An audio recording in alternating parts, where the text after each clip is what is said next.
নমস্কার, আপনাদের সাথে আমি অ্যাস্ট্রো রাজেশ্বরী। বাড়িতে নেগেটিভ এনার্জি আছে তা কি করে বুঝবেন, সেটার জন্যই আজ একটি ছোট্ট বাস্তু টিপস আপনাদের বলবো। কি করবেন, যে কোনো শনিবার বা মঙ্গলবার সন্ধ্যাবেলা একটি সরাতে কর্পূর এবং মাসকলাই সম পরিমাণে মিশিয়ে নিয়ে সেই সরাটি বাড়ির ঈশান কোণে অথবা নৈঋত কোণে রেখে দিন। পরদিন সকালবেলা যদি দেখেন কর্পূরটি উড়ে গেছে, তাহলে বুঝবেন আপনার বাড়িতে কোনো নেগেটিভ এনার্জির প্রভাব নেই।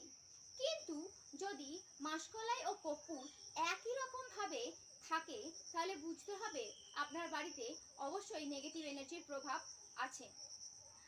ক্রিয়াটি করে দেখুন, কি ফলাফল পাচ্ছেন অবশ্যই আমাকে কমেন্টে জানাতে ভুলবেন না। নমস্কার, সবাই ভালো থাকবেন, সুস্থ থাকবেন। ভিডিওটি ভালো লাগলে শেয়ার করতে ভুলবেন না। ওম নমঃ শিবায়।